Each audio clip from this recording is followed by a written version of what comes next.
Good old General Motors. Their name does not sound good when you compare them to other reliable car brands. Lately, what is happening with their vehicles is never good. There has been a steady stream of negative news, recalls, poor fixes, and third-party investigations. But General Motors was not always like this. They used to be really good in the 1900s. We will get into what they used to be later. Right now, what is happening with General Motors? What is failing inside these engines? And why does it seem like General Motors cannot build a V8 that lasts anymore? Since around 2007, General Motors has equipped most of its V8 engines with a fuel-saving system that shuts down half the cylinders under light driving loads. The older version is called active fuel management. The newer version, introduced around 2019, is called dynamic fuel management. Both systems work by collapsing special hydraulic valve lifters, so the valves stay closed on certain cylinders while the engine is cruising. On paper, this saves fuel.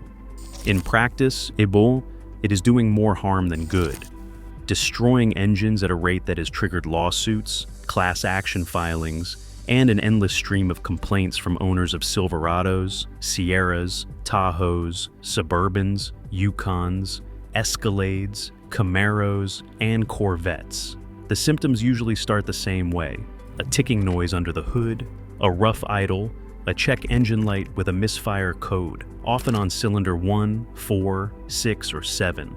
Those are the cylinders that the fuel management system deactivates. And once the lifter collapses or sticks, it can gouge the camshaft lobe, bend a push rod, and send metal debris through the engine.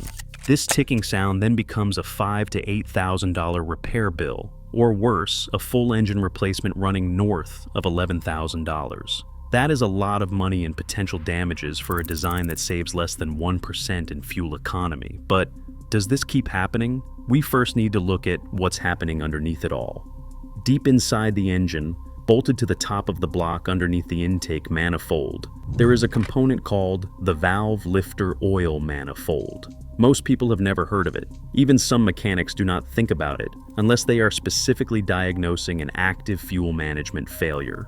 The Valve Lifter Oil Manifold contains 4 electrically operated solenoids that the engine computer controls. When the computer decides to shut down cylinders, it sends oil pressure through these solenoids to collapse the special lifters.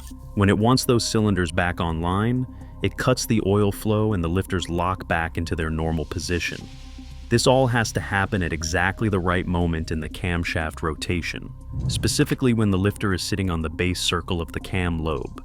If the timing is off by even a fraction, or if the oil pressure is not right, the lifter can try to lock or unlock while the cam lobe is pushing against it. That is when things break. Now, this small part is where it matters. Sitting at the inlet of the Valve Lifter Oil Manifold is a tiny replaceable oil filter, a screen really, about the size of a thimble. General Motors part number 125855328. It costs roughly $4 on the lower end. This little filter is the gatekeeper for all the oil that flows to the active fuel management solenoids and lifters. If it gets clogged, the oil pressure to the lifters drops. The solenoids cannot do their job properly. The lifters start getting starved of the precise oil pressure they need to activate and deactivate cleanly, and the whole system starts eating itself alive. So, why does this tiny filter get clogged in the first place? The answer comes down to what is flowing through your engine before the oil ever reaches that little screen. Every oil filter you screw onto the outside of your engine has a bypass valve built into it. When the filter media gets saturated, or the oil is too thick during a cold start, that bypass valve opens and lets unfiltered oil flow through the engine. Cheap oil filters have weaker bypass valves that open more easily and stay open longer. They also use lower quality filter media that breaks down faster and lets smaller particles through. Those particles end up circulating through the engine, and eventually they reach that tiny screen inside the Valve Lifter Oil Manifold. Over 30 to 40,000 miles, that screen collects enough debris to restrict oil flow. Now your active fuel management system is operating on reduced oil pressure, and the lifters are not switching cleanly. The locking pins inside the lifters start taking damage. The lifter rollers, which ride on the camshaft lobes, start wearing unevenly because they are not seated properly during transitions. And one day a lifter collapses and stays collapsed. That is when the ticking starts, and the countdown to a major repair bill begins. General Motors does not include this filter in any standard maintenance schedule. There is no reminder in the owner's manual. Most quick lube shops have never heard of it. General Motors recommends removing the entire intake manifold to access it, which means most people will never change it unless they are already tearing the engine apart for a lifter failure. Some mechanics have figured out you can reach it by removing the oil pressure sending unit and fishing the filter out, but that is not common knowledge. So, wait a second. You are telling me there is a hidden filter that controls whether this entire fuel management system works properly, and it is not mentioned in any maintenance schedule, and most people only find out about it after their engine has already failed? Sounds exactly what it seems. And it gets worse when you factor in the oil itself. General Motors developed a proprietary oil specification called Dexos. Dexos 1 is the specification for gasoline engines. It was introduced in 2010 and has gone through multiple generations, with the latest being Generation 3.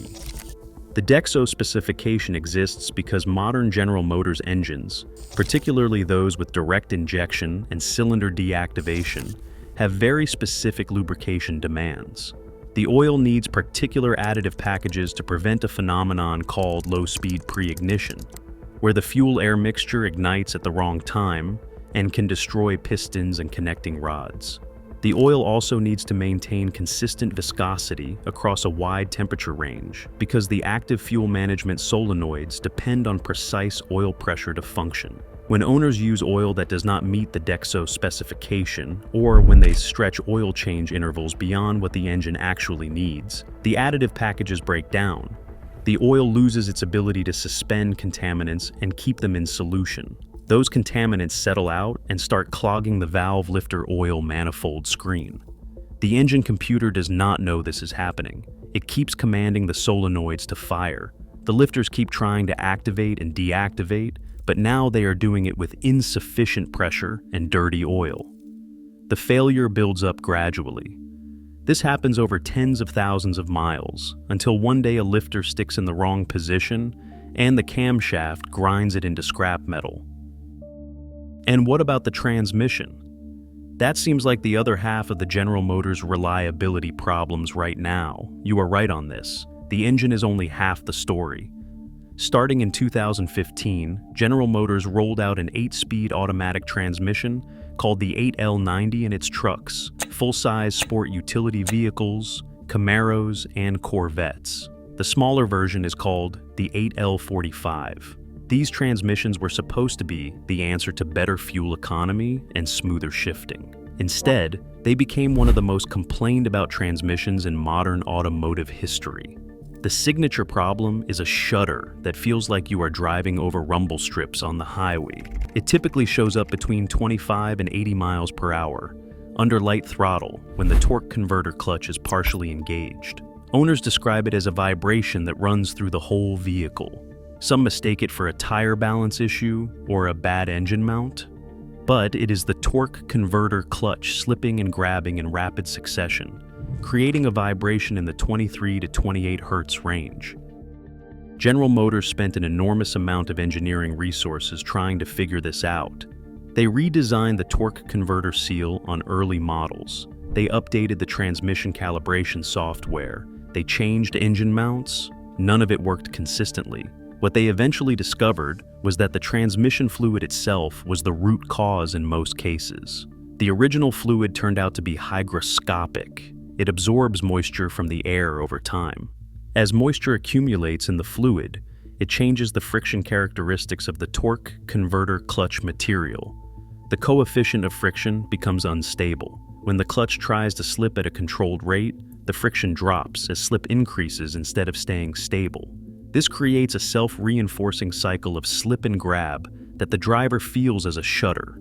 General Motors eventually released a new formulation of transmission fluid called Dexron HP with a specific part number and a blue label on the bottle.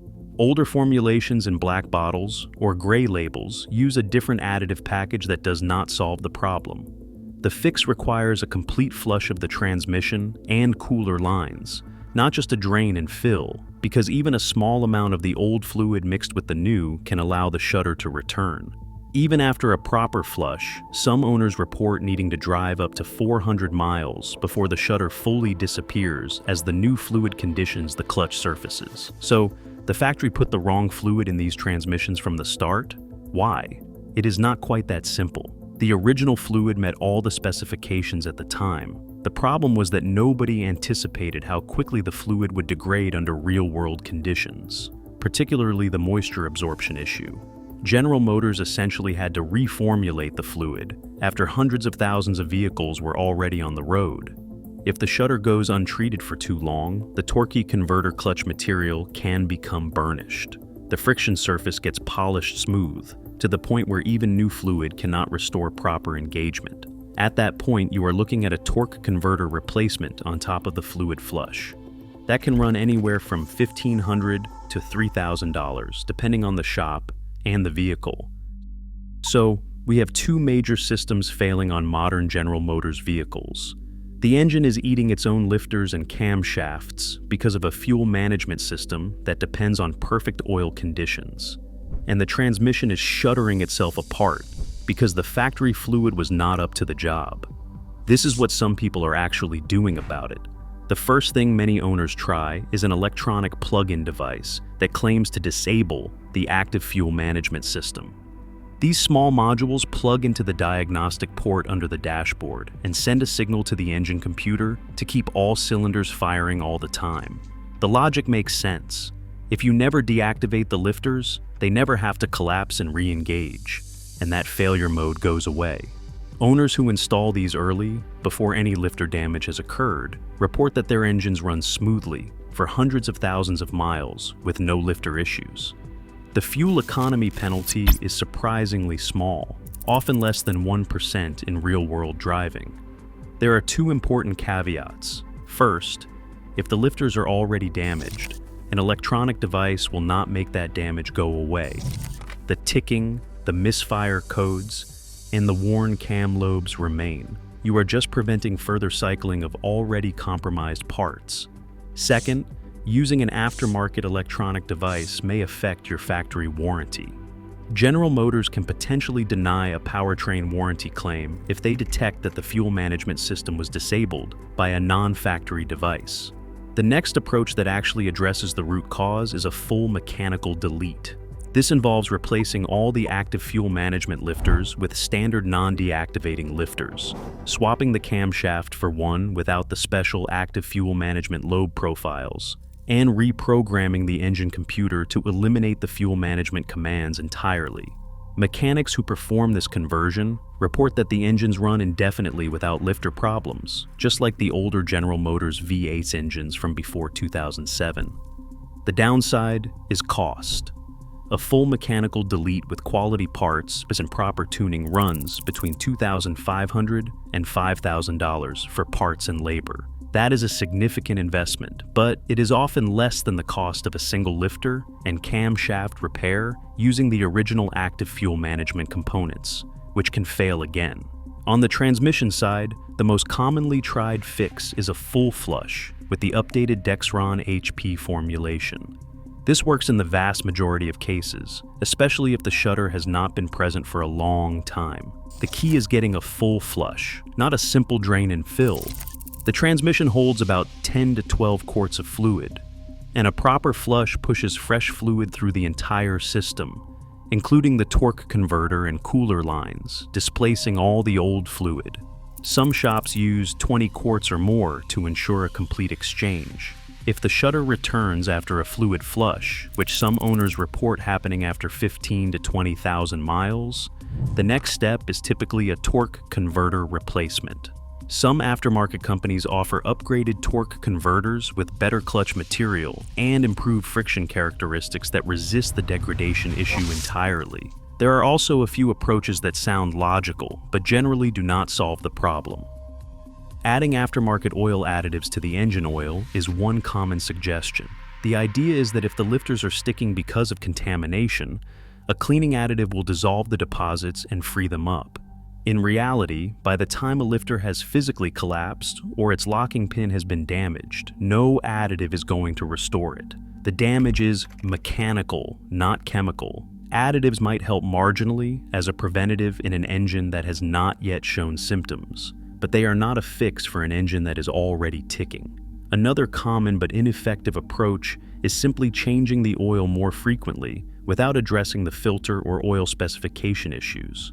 Running 3,000-mile oil change intervals with the wrong filter or a non-Dexos oil is like mopping the floor while the roof is still leaking. Frequency matters, but the quality of the filter and the specification of the oil matter more. A high-quality filter with tight micron ratings and a robust bypass valve, paired with a proper Dexos-certified full synthetic oil, will do more for your engine at 5,000-mile intervals than a cheap filter and conventional oil changed every 2,000 miles.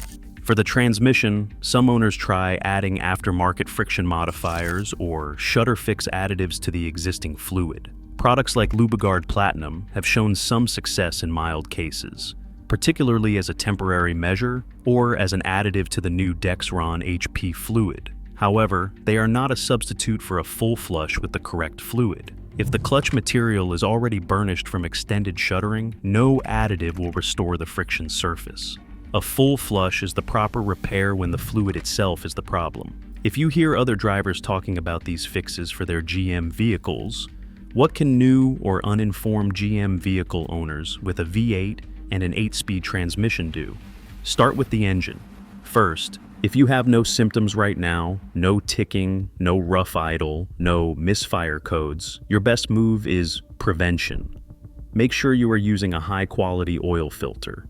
The factory AC Delco filter is a solid baseline, and aftermarket options from brands like Wix, Napa Gold, and Mobil 1 can offer tighter filtration without excessive pressure drop.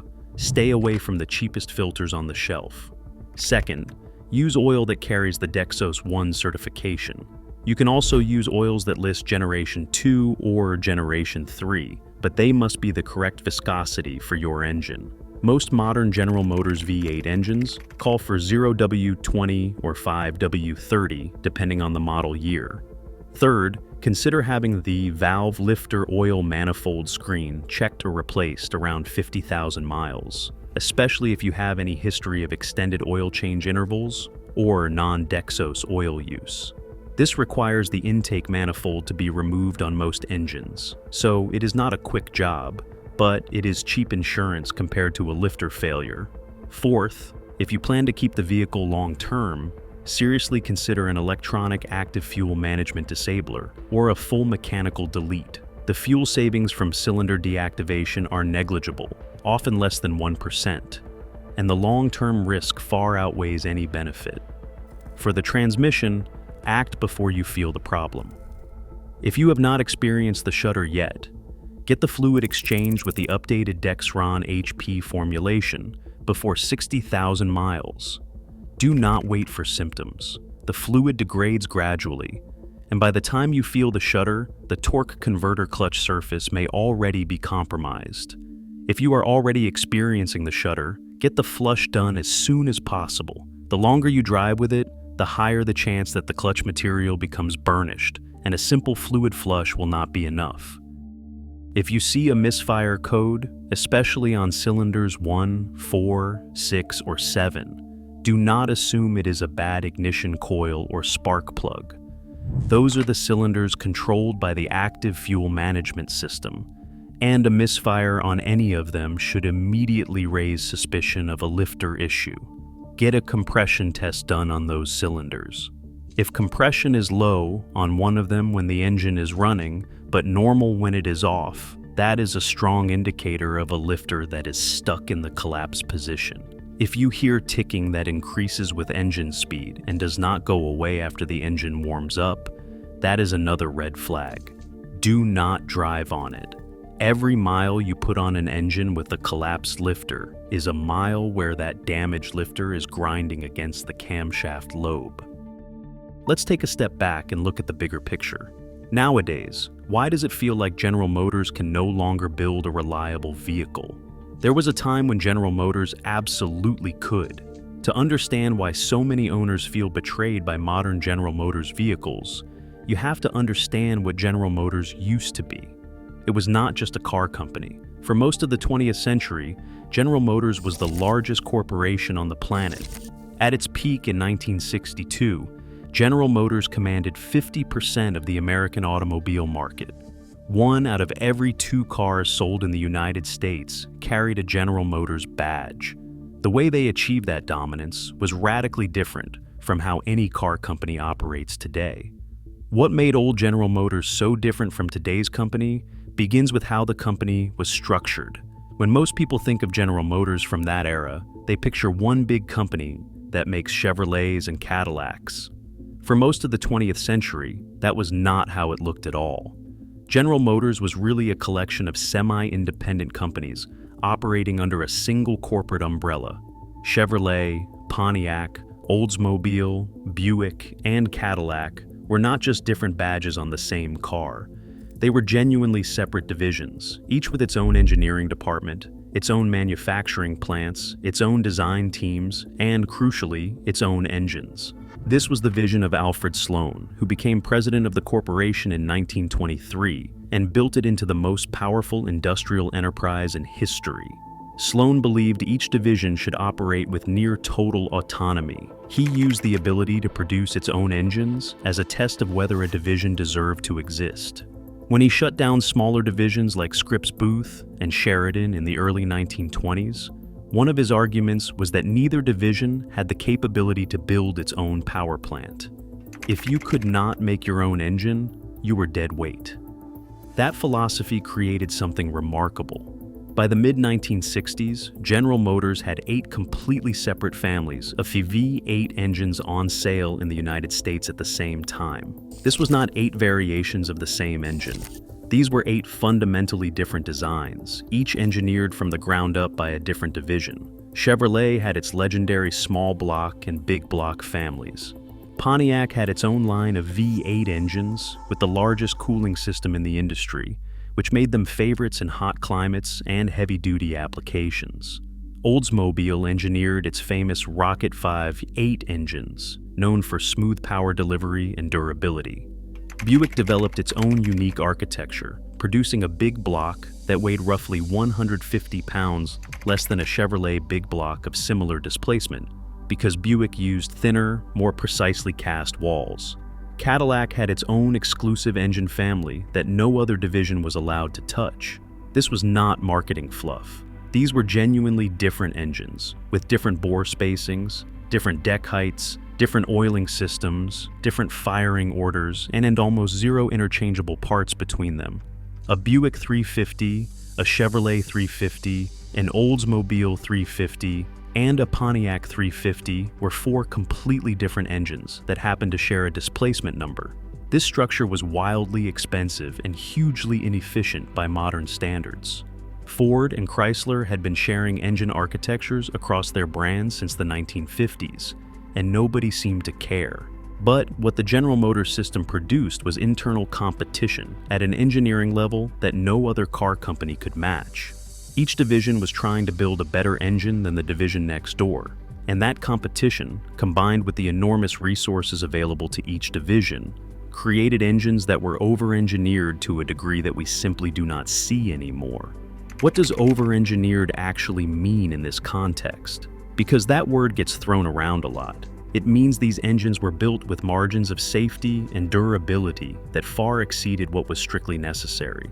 Take the Chevrolet small block Valve 8 that debuted in 1955. It was originally a 265 cubic inch engine producing 180 horsepower. It was designed to be compact, lightweight, and inexpensive to manufacture, but the fundamental architecture was so sound and so conservatively designed that over the next 5 decades, without ever changing its basic layout, it grew to 350 cubic inches, then 400, and was eventually producing well over 300 horsepower in factory trim. Aftermarket builders have pushed versions of this same basic engine architecture to over 1,000 horsepower. The block did not crack. The main caps did not walk. The oiling system did not starve. The design had that much headroom built into it from the very beginning. The same was true across every division. Pontiac engines were known for being virtually indestructible in heavy-duty applications. Oldsmobile Vive, 8 engines ran so smoothly and lasted so long that, by the 1960s and 70s, with proper maintenance, the odds were extremely high that a stock General Motors 5.8 would outlast the body of the car it was installed in. The engine was not the thing that wore out. The floors rusted, the fenders rotted, the suspension gave up, but the engine just kept running. The simplicity of these power plants was a huge part of why they lasted. A 1970s Chevrolet 350 small block V8 had no computer management system, no electronically controlled solenoids buried under the intake manifold, no cylinder deactivation lifters with internal locking pins that depend on precise oil pressure to function. It had a block, 2 heads, a camshaft, 16 lifters that did one thing and one thing only, a carburetor, a distributor, and an ignition system you could diagnose with a timing light and a vacuum gauge. If a lifter wore out, which was rare, you pulled the valve cover, swapped it for a $12 replacement, and went back to work. There was no Valve Lifter Oil Manifold, no hidden screen filter, no proprietary oil specification required to keep the engine from eating itself.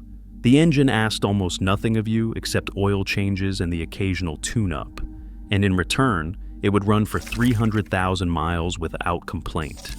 That sounds like a completely different company than the one building these trucks today. It essentially was a different company. The transformation did not happen overnight. It happened in stages across several decades, driven by a combination of market pressure, government regulation, and corporate cost-cutting. The first major crack appeared in 1977, when it became public knowledge that General Motors had been installing Chevrolet engines in Oldsmobiles without telling buyers. Customers who paid a premium for an Oldsmobile because they believed they were getting a genuine Oldsmobile Rocket 5.8 discovered they had a Chevrolet engine under the hood. The scandal led to lawsuits and destroyed the notion that each division was truly building its own vehicles. It was the beginning of the end for the old divisional system. Through the 1980s and 1990s, the divisions lost their independence piece by piece. Engineering was consolidated. Manufacturing was consolidated. By the 2000s, the concept of division-specific engines was completely dead. Today, every V8 in every General Motors vehicle, whether it wears a Chevrolet badge, a GMC badge, or a Cadillac badge, comes from the same small block engine family. There are no more Pontiac engines, no more Oldsmobile engines, no more Buick VAB 8 engines. Pontiac and Oldsmobile themselves no longer exist. The internal competition that once drove each division to build the best engine it could is gone, and in its place, we got complexity added in pursuit of fuel economy regulations. The fundamental small block Vive 8 architecture is still strong. The block, the heads, the rotating assembly at its core, these are proven designs descended from that same legendary lineage. The problem is what General Motors bolted onto that proven design. Active fuel management and dynamic fuel management add enormous mechanical complexity to an engine that thrived for decades on simplicity. Special lifters with internal locking pins, a Valve Lifter Oil Manifold with electrically controlled solenoids, a hidden filter screen that nobody maintains, a proprietary oil specification with specific additive packages required to prevent the whole system from self-destructing. All of it layered onto an engine that ran perfectly well for hundreds of thousands of miles without any of it. The fuel savings from all this added complexity are marginal at best. One owner documented this precisely.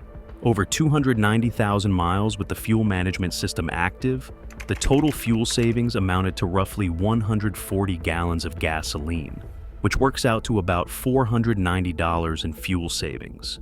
In exchange, that owner spent $11,000 on an engine replacement and $5,500 on a second camshaft and lifter repair when the replacement engine failed in the same way. That is the trade-off. $490 saved at the pump. $16,500 spent at the shop for a system that nobody asked for and nobody wanted, bolted onto an engine that would have run forever without it. The transmission tells the same story.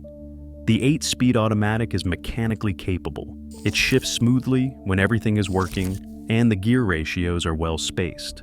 The problem was a fluid formulation that degraded under real-world conditions in ways that were not anticipated during development. General Motors eventually identified the problem and developed a fix, but they never issued a formal recall. Owners who are still within the warranty period can usually get the flush done at no cost, but those outside the warranty window are on their own for a repair that was caused by a factory defect. So, here are the 3 things to remember from everything we just covered. First, there is a hidden oil filter inside the engine that controls the fuel management system. If you do not know it exists, it will quietly destroy your engine from the inside. Second, the 8-speed transmission fluid absorbs moisture and degrades over time. The fix is a full flush with the updated formulation before the torque converter clutch gets permanently damaged. Third, the single best thing you can do for a modern General Motors 5.8 is to disable or delete the active fuel management system entirely, because the fuel savings are not worth the mechanical risk. And here is one more thing to watch for going forward. General Motors has been expanding dynamic fuel management to even more engine configurations, and the newer system cycles even more aggressively than the older one, calculating which cylinders to fire 80 times per second and constantly switching between 17 different firing patterns.